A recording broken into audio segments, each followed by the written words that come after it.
commencer. Donc déjà, merci à tous d'être venus aussi nombreux. Donc pour les journées provençales, ça a commencé ce matin avec la visite de la distillerie et la visite de miellerie, avec à chaque fois aussi une vingtaine à 30 personnes.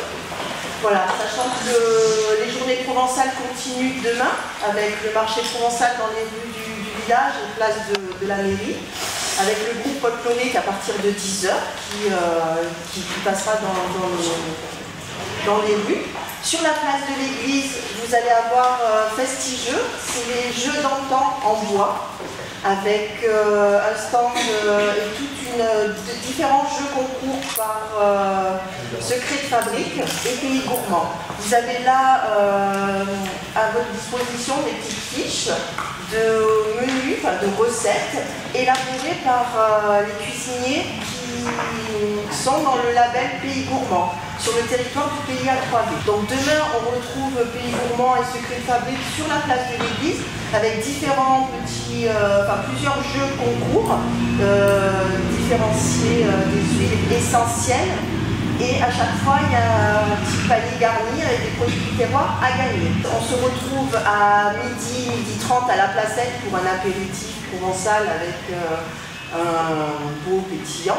Dans l'après-midi, à 16h, on se retrouve ici avec une ciné-conférence, donc la projection d'un petit film sur la transhumance de la Côte d'Azur aux alpages dans le Haut-Verdon. Et ensuite, un petit débat autour de la transhumance, le côté au vin. Voilà, un petit peu le tour de ces deux journées. Donc ces deux journées sont subventionnées. On remercie le Conseil général des Alpes de Haute-Provence et la communauté des communes du Moyen-Verdon et la municipalité, la mairie de Saint-André-les-Alpes pour leur soutien logistique et financier avec les subventions. Voilà.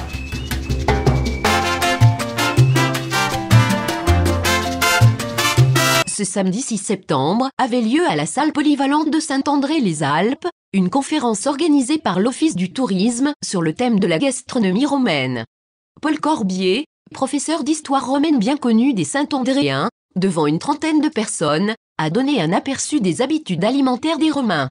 Les spectateurs, vivement intéressés, ont appris de nombreux détails étonnants sur leur façon de se nourrir. Pour les Romains, par exemple, le cru était barbare, alors que le cuit effaçait toute forme de souillure. Pendant près d'une heure, nous aurons le loisir de mieux comprendre le mode d'alimentation de cette civilisation. Je m'appelle Delphine, je travaille pour la compagnie Festigeux. Et donc aujourd'hui, j'ai amené dans mon camion plusieurs jeux, à peu près une quinzaine. Donc c'est plutôt des jeux assez familiaux pour les grands et les moins grands. Et c'est des jeux traditionnels en bois pour la plupart. Et il y a aussi quelques jeux en bois insolites. Voilà, pour jouer tous ensemble et profiter du soleil aujourd'hui qui est bien présent. Ouais, c'est des jeux conviviaux quoi. C'est des jeux conviviaux, c'est des jeux familiaux où effectivement on peut jouer en famille. Voilà, il y a des grands classiques comme les passe-trappes où il faut renvoyer des palets d'un côté, il faut se débarrasser le plus vite possible de ces 5 palets. Après on a la boule à rouler, un autre jeu aussi traditionnel où on a des branches comme ça et il y a une boule et des trous et il faut faire le plus de points possible. Voilà, à peu près une quinzaine de jeux pour les petits et les grands dans une ambiance familiale. C'est des jeux qui étaient anciens ça ou bien c'est des jeux qui ont été créés Ça dépend de lesquels. Parfois l'inspiration vient d'il y a longtemps et ils ont été remis un peu au goût du jour. Parfois c'est vraiment des jeux anciens, mais après il y a des grands classiques aussi, le Puissance 4. Là c'est un grand Puissance 4 géant qui est posé par terre. Ça dépend. Oui, ça dépend, ouais. C'est des jeux que vous faites ou bien qui sont achetés Non, c'est des jeux qui sont fabriqués dans l'atelier de Festigeux à Grenoble par les menuisiers qui travaillent, eux, qui sont spécifiques sur la conception et la fabrication des jeux en bois. Ah oui, oui. Il y a un atelier spécifique pour la création et après un pôle animation. C'est ça, exactement. Festigeux, c'est une compagnie qui existe depuis plus de 20 ans, qui a fait vraiment beaucoup d'interventions en France et à l'étranger. Et voilà, c'est toujours un plaisir d'amener ces jeux, de jouer avec les gens parce que c'est très simple en fait comme animation et en même temps on prend beaucoup de plaisir avec les gens, à leur montrer les jeux, à leur expliquer. C'est toujours des chouettes moments. Oui, c'est convivial. Oui, tout à fait. Et vous travaillez sur toute la France là ou... Après on est plusieurs à être intermittents du spectacle donc à pas faire que ça. Mais dans la compagnie, il y a 10 personnes qui sont permanentes et qui vont partout en fait.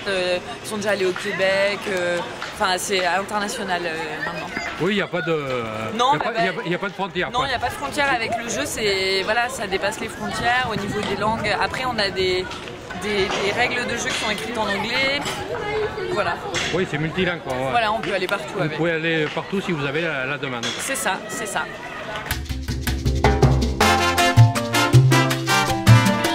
À 3V, donc As-Verdon Val-Revard, on a un petit stand sur les journées provençales sur le projet Pays Gourmand, qui est un projet de valorisation des produits locaux dans la restauration, et sur le projet Secret Fabrique, qui est un projet de mise en valeur du patrimoine de notre territoire, donc les draperies du Haut-Verdon et la minoterie principalement pour aujourd'hui. Et on fait également un petit jeu de dégustation. En fait, les gens doivent déguster différents produits locaux, des fromages, des confits, des confitures, du miel, et également sentir les huiles essentielles du territoire et essayer d'identifier le parfum ou à quoi est parfumé ce produit. Donc il y a un tirage au sort parmi les bonnes réponses et les gens se devront ouvrir un panier de produits locaux lors de l'apéritif à 12h30. Et il y aura également un deuxième tirage à 16h30 lors de la conférence à la polyvalente. Ce concours a déjà été organisé à la fête de la Lavande, c'était identique comme présentation. Voilà, on avait fait le même principe à la fête de la Lavande. Voilà. Il faut arriver à identifier le parfum des produits. Ouais. Et à 12h30, il y a un tirage au sort parmi les bonnes réponses et il y a un panier de produits locaux à gagner. Donc, le premier, c'est 2 fromages. Il faut arriver à savoir lequel est brebis, lequel est chèvre. D'accord.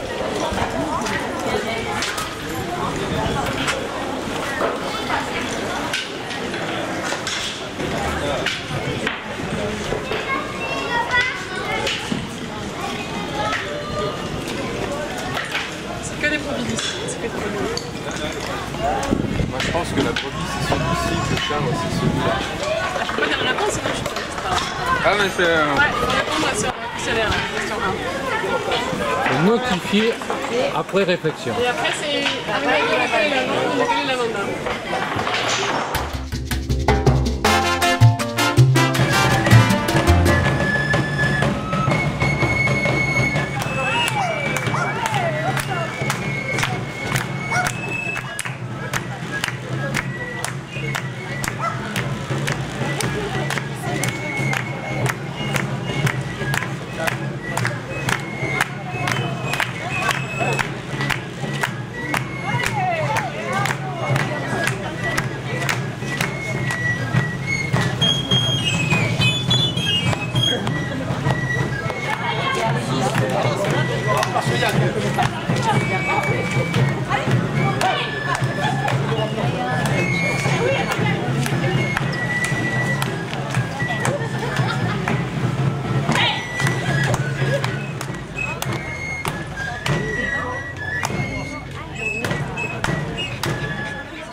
Dès 16 h était prévue une projection intitulée Côte d'Azur et transhumance. Une ciné-conférence d'Alain Guerrier. Le parallèle est évident entre la migration estivale humaine vers la Côte d'Azur et la migration des troupeaux vers les alpages depuis Saint-Tropez jusqu'aux pentes herbeuses d'Alos, en passant par Castellane, Saint-André-des-Alpes, Allons, etc.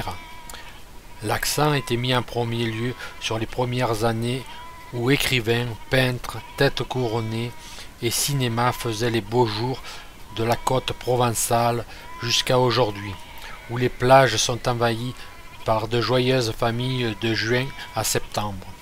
En deuxième partie, ce sont les estives alpines qui succédaient aux plages tropéziennes, contraste saisissant entre une côte surpeuplée et un environnement préservé où les bergers vivent de nombreux jours de solitude dans une caravane ou une cabane. Deux belles journées où chacun a mis tout son cœur pour qu'habitants et visiteurs passent la meilleure fin d'été possible dans un village accueillant et dynamique. L'association Verdon Info remercie les personnes qui ont participé à ce reportage en répondant favorablement aux demandes de présentation de leur activité, en donnant leur accord pour le partage informel. Merci à l'Office de tourisme de Saint-André-les-Alpes de nous avoir invités pour la création de cette vidéo souvenir.